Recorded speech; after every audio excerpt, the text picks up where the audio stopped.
بہت سے لوگوں کے سوالات آتے ہیں کہ جب قرآن کو اگر ہمیں سمجھنا ہو تو کون سی لیکسیکون استعمال کریں، کون سی ڈکشنری استعمال کریں، اور کیا یہ جو ترجمہ ہے وہ کس طرح ہمیں پتہ چلے گا کہ یہ ترجمہ صحیح ہے غلط ہے، کس نے اس صحیح ترجمے کو مانا ہے، کس نے نہیں مانا ہے، سو اینڈ سو فورتھ. اس طرح کے سوالات بھی ہوتے ہیں کہ ہمیں کیسے معلوم کہ یہ قرآن جو ہے وہ اللہ ہی کی کتاب ہے. تو ان تمام سوالات یا اس سے ریلیٹڈ جو سوالات ہیں ان کا جواب دینے سے پہلے میں ایک تمہید باندھوں گا. تمہید جو ہے وہ ہو سکتا ہے کہ 3-4 اس براڈ کاسٹ میں چلی جائے تاکہ جب مین پوائنٹ کے اوپر آئیں تو وہ آپ آسانی سے اس کو سمجھ سکیں. تمہید کا یہ مقصد ہے. تو یہ تقریباً 2019 یا ارلی 2020 کی بات ہوگی یا لیٹ 2019 کی بات ہوگی، جب کووڈ کا بھی زمانہ تھا اور میں اپنے والد صاحب کو جو ہے وہ ڈائلسس کے لیے لے کے جاتا تھا ہاسپٹل، اور ساتھ میں کتاب رکھا کرتا تھا. میرے خیال کتاب کا نام تھا 2 اسلام یا 2 قرآن، آئی تھنک 2 قرآن اس کا نام تھا. اسلام جلانی بخش صاحب کی کتاب تھی وہ. اور چونکہ ہاسپٹل کے اندر نہیں بیٹھ سکتے تھے، ہاسپٹل کے باہر ہی بیٹھنا تھا گاڑی کے اندر، اور ٹھنڈ کا زمانہ تھا. تو میں نے جو ہے وہ شروع کے چند اور آپ اس کے پڑھنے شروع کیے، چند لائنز پڑھنی شروع کی. مجھے بہت پسند آئی، اتنی پسند آئی کہ میں نے فوری طور پہ جو ہے وہ واٹس ایپ کی براڈ کاسٹ بنائی، اور اس کے اندر میرے جتنے بھی اسٹوڈنٹس رہ چکے تھے کراچی میں، جیسے میں CBM میں پڑھاتا تھا یا ہمدرد یونیورسٹی میں یا ماجو میں یا کراچی یونیورسٹی میں یا NED میں جو میں نے تھوڑا بہت پڑھایا، تو جو اسٹوڈنٹس میرے ساتھ ان ٹچ میں تھے ان کو میں نے ایڈ کیا اس میں، اپنے عزیز و اقارب کو ایڈ کیا، رشتہ داروں کو، فیملی ممبرس کو. اور لوگوں کو اتنا شروع کی چند لائنز اتنی پسند آئیں کہ انہوں نے بولا کہ ہمارے بھی فیملی ممبرس کو اس میں ایڈ کر دیں، ہمارے پیرنٹس کو ایڈ کر دیں، ہمارے اسپاؤزز کو ایڈ کر دیں، ہمارے سبلنگس کو ایڈ کر دیں. تو میں ایڈ کرتا گیا، اور وہ جو لسٹ ہے وہ تقریباً 250-300 کے قریب جو ہے وہ گرو کر گئی ود ان ڈیز. اور مجھے نہیں کچھ معلوم تھا کہ یہ کتاب جو ہے وہ مجھے کہاں لے کے جا رہی ہے. اور میں تقریباً 20 سال سے اہل حدیث رہ چکا تھا، مجھے کچھ آئیڈیا نہیں تھا یہ کتاب مجھے آگے کہاں لے کے جائے گی. مجھے پڑھنے کا شوق ہے، اور میں ایک کتاب مجھے ملی اور میں نے اٹھا کے پڑھنی شروع کی. میرا کوئی اسپیسیفک کوئی مقصد تھا نہیں اس کتاب کو پڑھنے کا. تو جب میں کتاب کے درمیانی حصے میں آیا، اور اس وقت تک میں نے کافی چیزیں لوگوں کے ساتھ شیئر کرنا شروع کر دی تھیں اس کتاب سے ہی. میں کتاب کو لفظ بلفظ جو ہے وہ پڑھا کرتا تھا. اس کتاب میں بہت سارے فارسی الفاظ ہوا کرتے تھے جن کے معنی مجھے ڈھونڈنا پڑتے تھے آن لائن ڈکشنریز جا کے، جس سے مجھے کافی فائدہ بھی ہوا. فارسی کے جو الفاظ ہیں مجھے سیکھنے کو ملے. تو اس کتاب کا جو بیسکلی میسج تھا اس کو علامہ اقبال نے کچھ اس طرح لکھا ہے کہ وہ زمانے میں معزز تھے مسلمان ہو کر ہم خوار ہوئے تاریک قرآن ہو کر.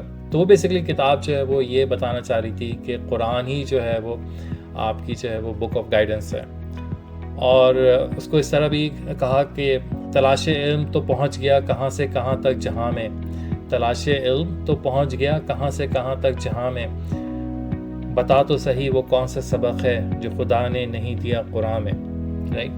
تو اس کتاب کا بیسکلی یہ مقصد تھا کہ قرآن ہی جو ہے وہ ایک کتاب ہے جس کے اندر آپ کی ہدایت موجود ہے، مکمل ہدایت جو ہے وہ آپ کی فلاح کے لیے جو ہے وہ اور آپ کی اصلاح کے لیے جو ہے وہ موجود ہے. بہرحال اس وقت جو ہے وہ جب یہ باتیں سامنے آنے لگیں تو ایک شور ہنگامہ شروع ہوا ود ان فیملی اور ود ان لوکل کمیونٹی جہاں میں رہتا تھا. جو مسجد کے امام ہیں لوکل کمیونٹی کے، انہوں نے مجھے بڑے میسیجز کیے واٹس ایپ پہ، تھریڈس دینا شروع کی. تو میں نے ان کو بھی بتایا، میں نے کہا کہ دیکھیں یہ پاکستان تو ہے نہیں جہاں ہم لوگ رہ رہے ہیں، اور یہاں میں نے صرف جو ہے وہ ایک پولیس ڈپارٹمنٹ میں کال کرنی ہے. And actually I knew someone in local police as well. میں کہا میں نے صرف ایک کال کرنی ہے، نیکسٹ ویک جو ہے وہ آپ بھی ڈپورٹ ہوں گے اور آپ کی مسجد بھی بند ہوگی. کیونکہ میں نے کچھ پریچ ہی نہیں کیا کسی کو، میں تو اپنا ہی صرف ریسرچ کر رہا ہوں، اپنا پڑھ رہا ہوں. میں نے کسی کو یہ کتاب تو ان تک گئی بھی نہیں، وہ تو میری براڈ کاسٹ لسٹ میں بھی نہیں تھا.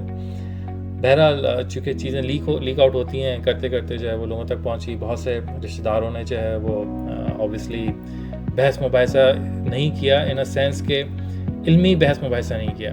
بدتمیزی کرنا، بلاک کر دینا، گالن گلوچ دینا، یہ سب چیزیں جو ہیں وہ سہنا پڑی. اور وہ 250-300 کی جو لسٹ ہے وہ جو ہے وہ مشکل سے جو ہے وہ 20-30 رہ گئی. اور ان اے سینس کہ پتہ چل جاتا ہے کہ کس نے بلاک کیا نہیں کیا تھوڑے عرصے بعد، رائٹ. کافی لوگوں نے جو ہے وہ چھوڑ دیا.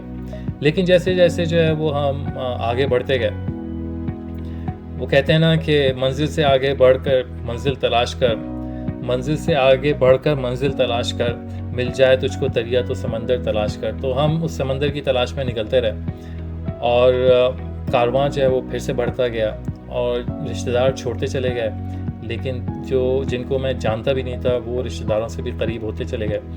اور آج پھر سے جو ہے وہ ایک بہت بڑا کارواں جو ہے وہ کھڑا ہوا ہے علم کی تحقیق کے لیے، علم سیکھنے کے لیے.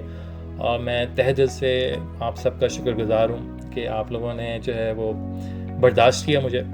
آپ کے میسیجز میں نے اگنور نہیں کیے، آپ کے سوالات میں نے اگنور نہیں کیے. بس وقت جو ہے وہ بہت کم ہوتا ہے، کیونکہ ایک جو ہے وہ زندگی ہے، ایک پروفیشن ڈفرینٹ ہے جس کے لیے مجھے روزی روٹی بھی کمانی ہوتی ہے.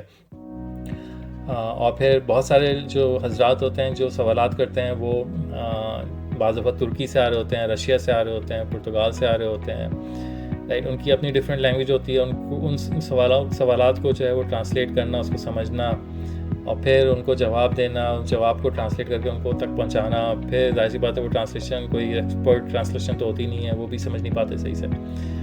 تو ان تمام چیزوں میں جو ہے وہ بہت وقت درکار ہوتا ہے. اور بعض دفعہ ٹو بی آنیسٹ میں بھول بھی جاتا ہوں کہ کس نے مجھ سے کیا سوال پوچھا تھا. اور بعض دفعہ سوال کے جوابات آ بھی جاتے ہیں، اگر مجھے نہیں پتہ ہوتا میں آگے سوال فارورڈ کر دیتا ہوں اور وہاں سے جواب آ بھی جاتا ہے. تو میں یہ بھول جاتا ہوں کہ یہ سوال کیا کس نے تھا.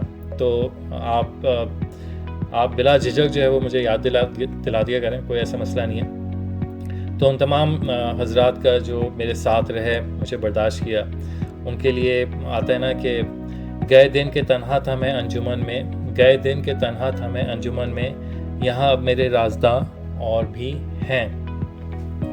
تو اب ہم آگے چل کے تھوڑا سا اور اس کو جو ہے وہ فردر کنٹینیو کریں گے.